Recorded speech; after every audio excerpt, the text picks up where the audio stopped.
Sebagai rakyat yang punya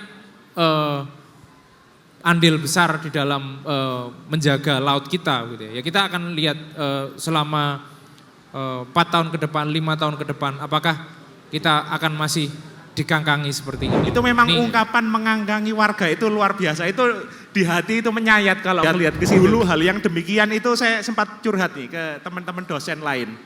Hal-hal yang demikian itu dulu saya melihat di foto-foto yang ada di Brazil sama Afrika Selatan. Ada kampungnya orang kaya, ada kampungnya orang miskin yang dipager gini. Nah ini kita lihat secara nyata itu di kota-kota buatan hasil reklamasi. Kira-kira bagaimana nanti 10-20 tahun lagi? Ini saya rasa bisa jadi refleksi bersama ya Mas ya. Secara sosial budaya dan sebagainya. Justru saya di sini tuh banyak belajar juga ya. Informasi-informasi seperti inilah yang harusnya saya dapatkan. Jadi ya memang kita sebagai masyarakat tuh kalau mengikuti berita negatif setiap hari itu selalu ada gitu. Selalu ada yang ngasih kita beban pikiran kok ini gini sih, kok ini begitu sih.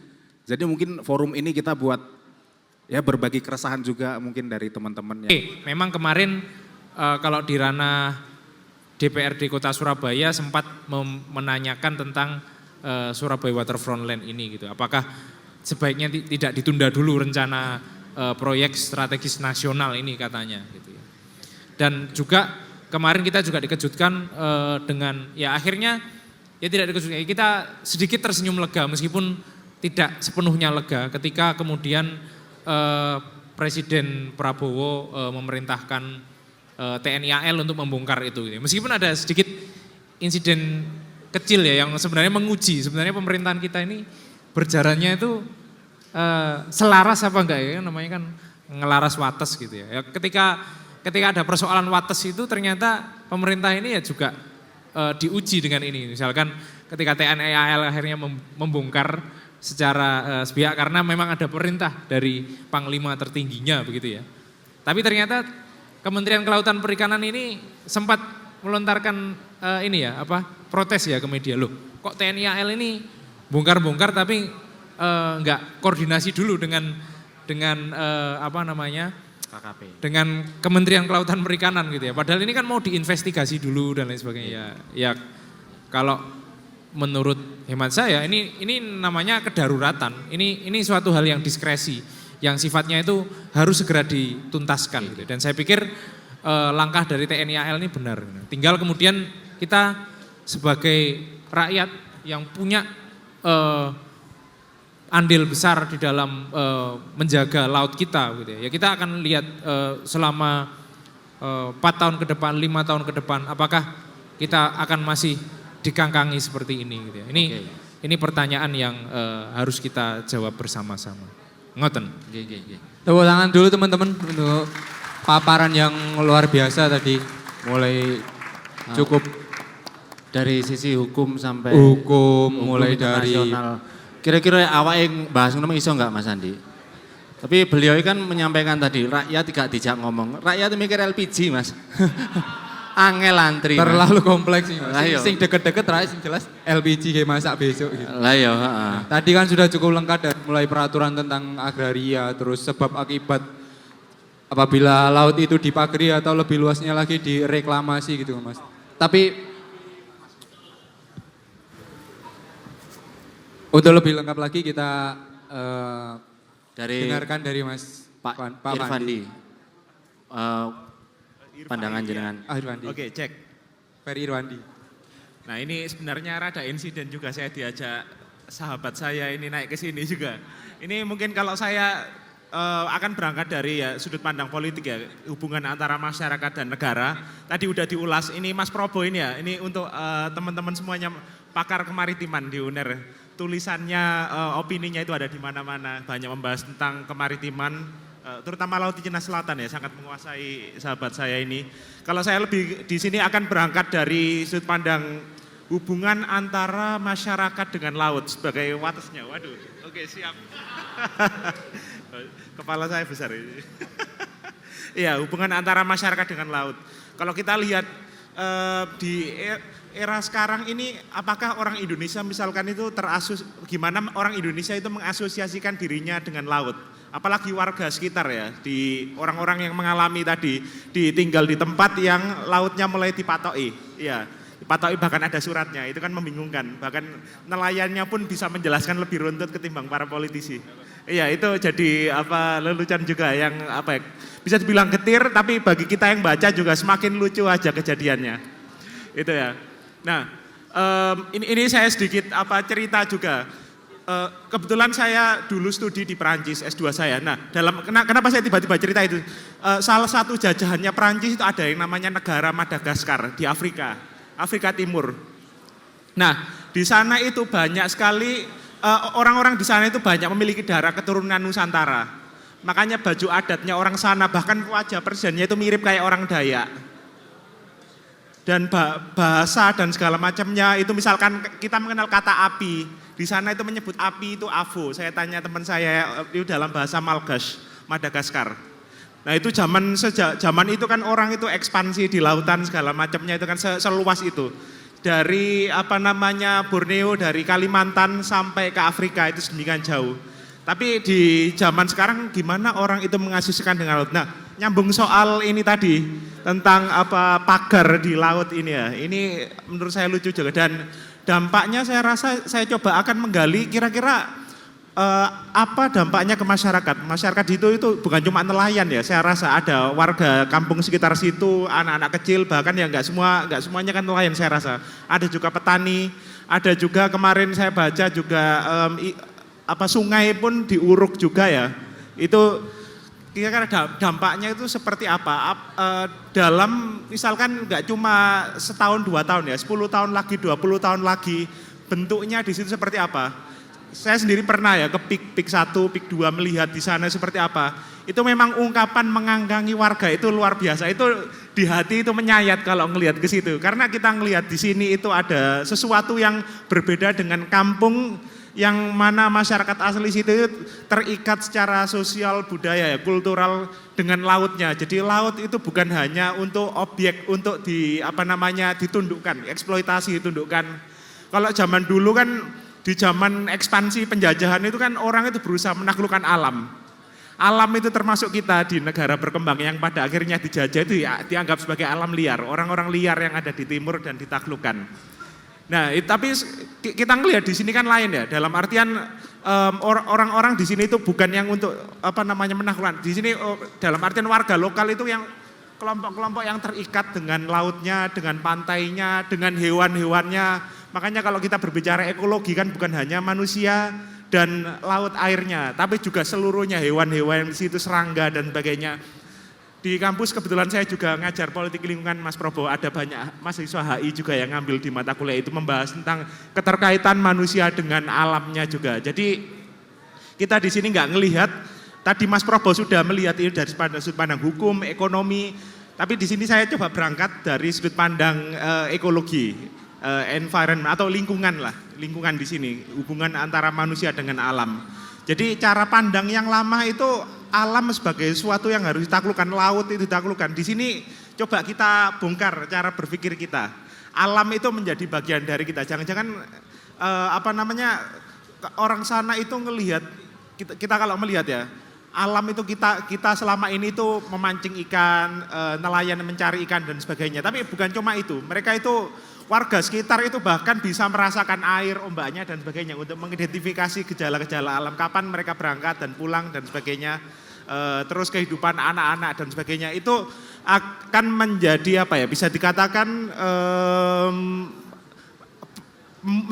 dapat membawa perubahan besar. Bukan cuma sekarang, kita lihat ketika itu benar-benar seperti kalau kata Mas Pro tadi diuruk ya, diuruk, direklamasi, terus 10-20 tahun lagi di PIK pun kalau teman-teman di sini itu melihat, itu kelihatan nyata. Di sini kita ngelihat kayak Singapura buatan, Singapura versi Indonesia. Di sisi lain ini kampung nelayan yang asli itu bisa membuat getir. Kalau saya sebagai pengajar politik itu ngelihat dulu hal yang demikian itu saya sempat curhat nih ke teman-teman dosen lain.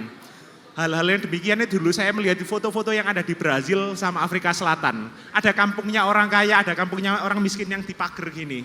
Nah ini kita lihat secara nyata itu di kota-kota buatan hasil reklamasi. Kira-kira bagaimana nanti 10-20 tahun lagi? Ini saya rasa bisa jadi refleksi bersama ya Mas ya. Secara sosial budaya dan sebagainya. Ya. Nggih, leres Mas. Bahkan tadi Mas Arul sudah menyampaikan di tahun 2048 Mas ya. Biota laut atau seafood itu sudah punah. Sehingga di tahun itu kita sudah nggak bisa atau mungkin kesulitan barangkali ya untuk makan seafood. Itu kan sudah salah satu bentuk dari keganasan manusia. Iya, alam untuk ditaklukkan. Ternyata Mas logika demikian masih berjalan terus. Masih berjalan karena itu tadi melampaui batas. Nggih, terima kasih Mas Bapak Rifai. Nggih, manggil Mas saja ya. Saya usia kita jauh loh Mas, saya masih muda. Apalagi saya. Ya, terima kasih untuk tepuk tangannya buat Mas Pandi. Nah, tadi udah sedikit mengulas tentang bagaimana dulu masyarakat kita itu begitu menghormati alam. Kalau dalam hal ini khususnya laut Mas ya. Terus juga ekspedisi dari rasa penasarannya luar biasa besar. Ingin tahu di lautan sana ada apa. Dari mana tadi? Kalimantan sampai Madagaskar. Sampai ke Madagaskar. Madagaskar itu kalau saya nggak salah dengar dari Ki Agus Sunyoto itu dari dua kata sebenarnya, dua kata Jawa kuno itu madaga dan sekar, perahu dan bunga.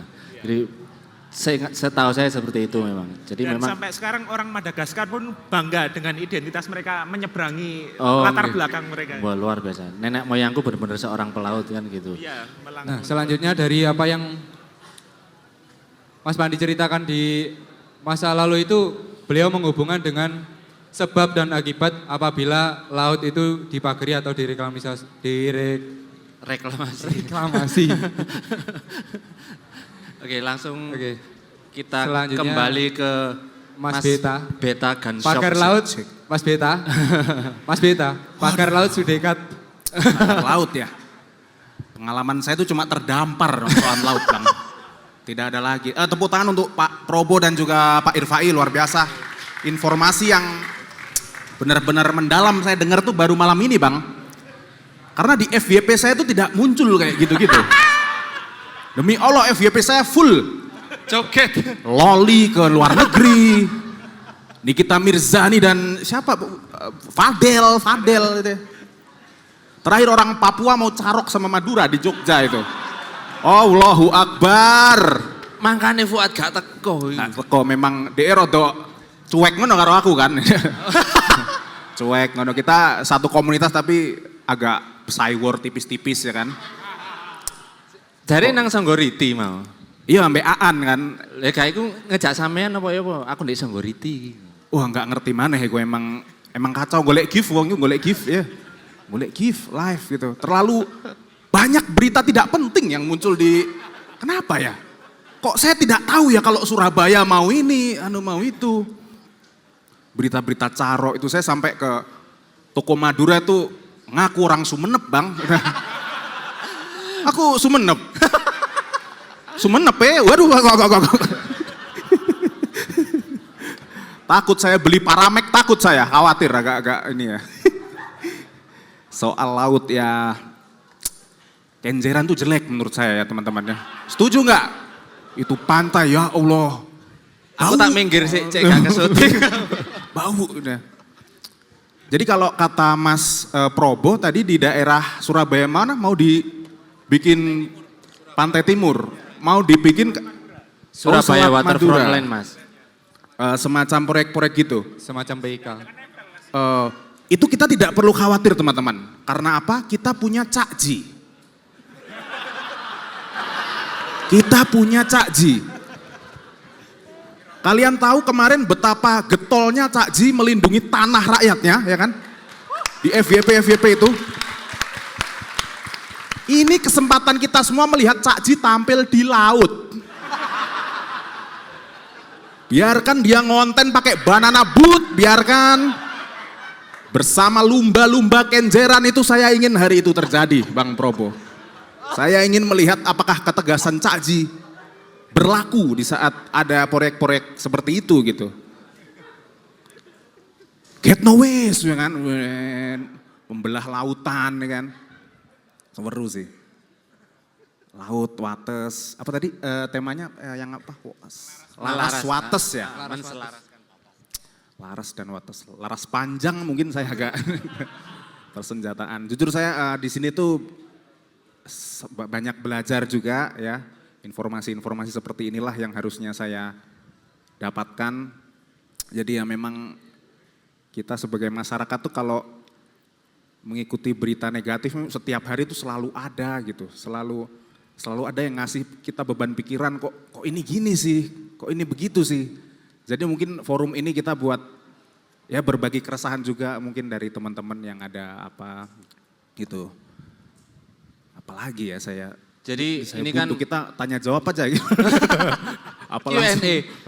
Jadi kan sedikit banyak ini kan tadi membuktikan bahwa pembicaraan kita di belakang panggung tadi bahwa forum ini itu bukan forum satu arah. Bahkan Iya, siapapun bisa belajar dimanapun. Bahkan jenengan tadi juga merasa mendapat banyak pelajaran dari rekan-rekan di sebelah sampean bahwa itu artinya saya merasa bahwa sampean harus lebih sering datang ke sini, Mas. Bisa Masuk. ini Iya. merupakan ini ya. Dan syukur-syukur setiap bulan sodako di sini kita kalau menurut jadwal kan kita tanggal 16 Hijriah. 16 Hijriah ya. 16 Hijriah. Ya, kita pakai Hijriah. Pakai Hijriah ya. Oke. Bukan pakai Masehi. Bukan pakai Masehi. Jadi mungkin bisa ditandai kalau ada jadwal open mic bisa di cancel dulu. Bisa di cancel dulu. Siap. Belani Bang Wetan. Bambang Wetan. Terus Semen, gimana Mas berjalannya diskusi kita sampai detik terakhir ini menurut sampean rangkaian acara kita kali ini? Mungkin Mas Probo dulu atau mengomentari satu tembang dari Mas Arul tadi. Ya, saya sangat menikmati dari alunan gitar dan juga liriknya sangat mendalam dan sebenarnya ini kembali ke pesan-pesan para founding father kita ya, para pendiri bangsa kita. Ketika kita berbicara negeri, ketika kita bicara konsepsi tanah air, ya, tanah dan tanah air, ya dua substansi, dua elemen yang nggak bisa dipisahkan satu sama lain. Beda sama intronya animasi Avatar ya, tanah, air, api gitu ya. Ya mungkin tanah dan air itu merepresentasikan Indonesia, sesuatu hal yang sangat Indonesia sekali. Air dalam hal ini laut, tanah dalam hal ini sebaran pulau-pulau yang terbentang dari Sabang sampai Merauke, cacahnya atau jumlahnya ada 17.500 dan laut ini tidak dalam konteks sebagai pemisah, tapi laut ini adalah penghubung dari semua daratan-daratan itu tadi.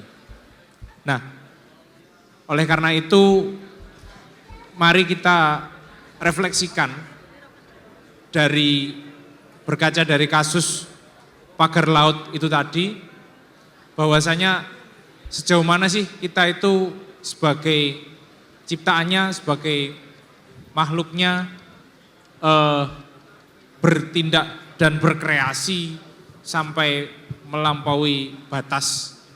Apakah terkait dengan wates, batas dan juga pagar itu tadi ya. Ada pagar itu berarti ada sesuatu hal yang kemudian dilindungi atau dipertahankan gitu ya. Bukan berarti pagar itu sesuatu yang kemudian digunakan untuk mengakali bahwa nantinya akan menjadi daratan dan lain sebagainya gitu. Itu kreativitas dalam bentuk yang lain barangkali.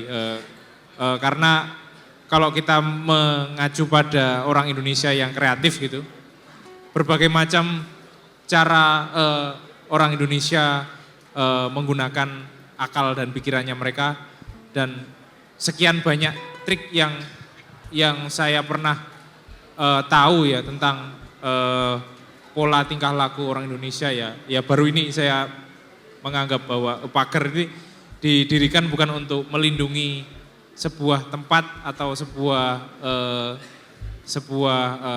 lokus ya, sebuah lokasi, tapi ternyata untuk hal-hal yang lain gitu. Jadi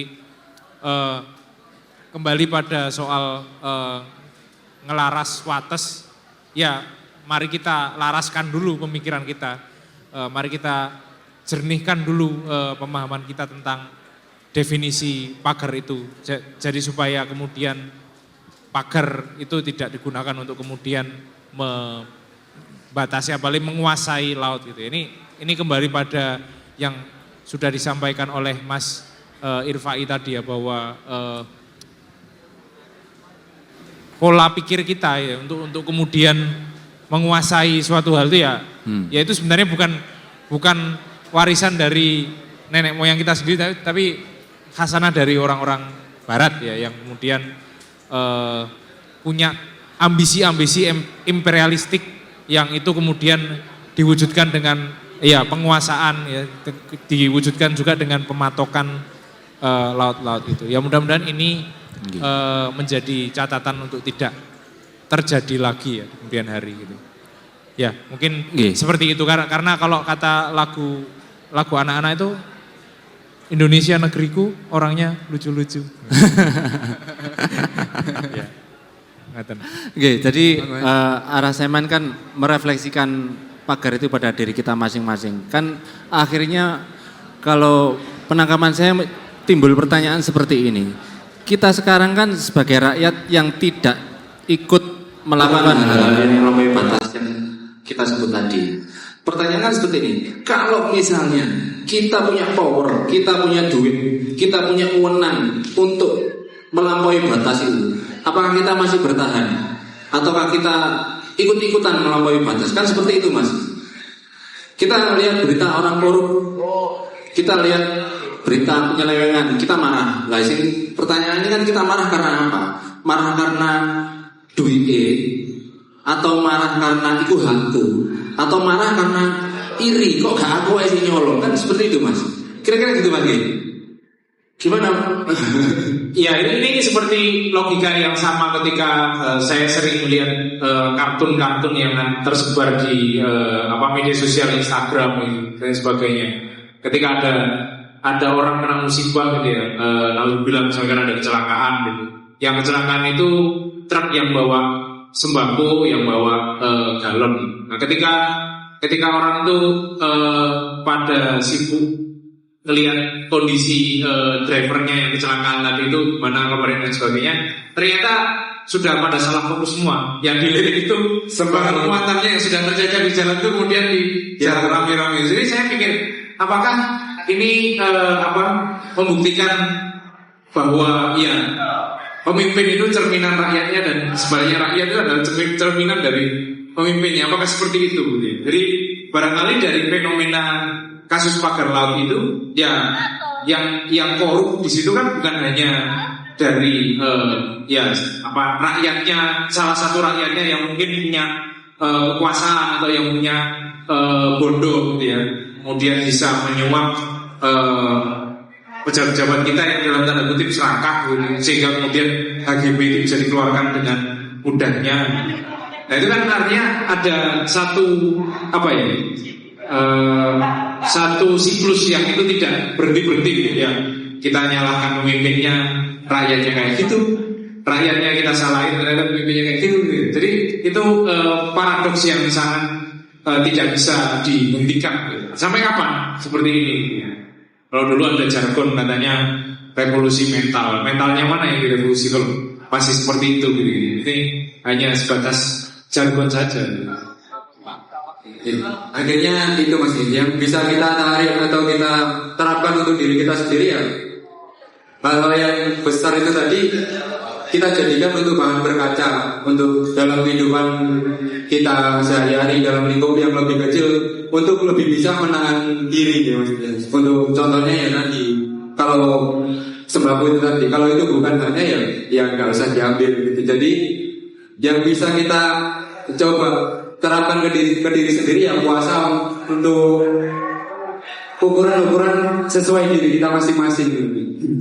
Mas, ya, kalau tanggapan dari Mas Rifai seperti apa?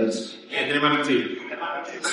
Kalau saya mungkin berangkat dari tembang yang diingat tadi ya, saya langsung teringat tentang bahwa kita itu hidup itu di negara itu republik. Kalau kata Bahlan itu Indonesia sebagai republik sebagai suatu yang sudah dilahirkan. Masa kita cancel, kita batalkan itu, itu sudah dilahirkan, sudah hamil dan lahir dalam bentuk Indonesia. Nah, dalam wujud Indonesia itu kan berarti kita memilih bahwa kita nggak berada di tatanan kerajaan yang model lama. Kita menentukan membentuk sesuatu yang baru, bahwa dalam republik kita kan di Indonesia ini bentuknya kan nggak yang berkuasa terus menerima gitu. Tapi ada hubungan di balik bahwa yang berkuasa ini juga bertanggung jawab ke rakyatnya. Nah, kembali lagi tentang peristiwa ini ya, bahwa ada namanya laut dibatasi itu, saya banyak berpikir ketika Mas Probo ini tadi menjelaskan ya, barusan itu, saya berpikir tentang kata batas itu sendiri. Sementara orang Indonesia zaman dulu bukan melihat laut itu sebagai sebuah batasan. Tapi kalau saya melihat batasan ini tadi ya, lebih ke batas dalam hal budaya. Kira-kira mereka mengasosiasikan dirinya dengan laut itu seberapa dalam, seberapa luas, dan apa saja yang mereka asosiasikan dirinya dengan laut. Dan ketika kita lihat bahwa muncullah yang namanya laut dibatasi itu, ini ya seperti yang dijelaskan oleh Mas tadi ya, bahwa kita melihat bahwa suatu peradaban ini ya kampung yang ada di situ sebagai sebuah peradaban, civilization, peradaban, dikangkangi, dibelakangi. Jadi kita nggak perlu itu melihat sebagai sebuah irian, tapi masyarakat yang berbudaya, yang terikat dengan lautnya, segala macam hal yang ada di situ, tumbuhan, bakau, sungai, segala macam, cacing, ikan-ikan kecil, ikan cupang, segala macam yang ada di situ, yang ada di sungai dan di lautnya itu, kemudian dipotong, dimunculkanlah hal baru. Nah, kira-kira demikian. Nah, ini yang akan jadi refleksi kita bersama, bahwa orang-orang di situ dan lautnya itu, mereka itu sebagai sebuah kesatuan. Dan zaman dulu orang Indonesia itu sebelum ada konsep-konsep barat yang kita kenal dengan batas-batas ini, bukan melihat lautan itu sebagai sebuah batas, karena mereka itu ya bebas kemana-mana. Makanya kalau kita lihat sekarang di dunia barat ya, yang sedang jadi isu, orang dulu kan melihat bahwa alam laut itu bukan sebagai batasan. Terus muncul konsep modern negara itu, tanah dipatok, laut dipatok sebagai batas. Tapi sekarang itu ada juga gerakan-gerakan, kalau kita ngomong soal filsafat politik ya, jangan-jangan kita mematoki laut, mematoki batasan itu menghalang-halangi manusia untuk bermigrasi.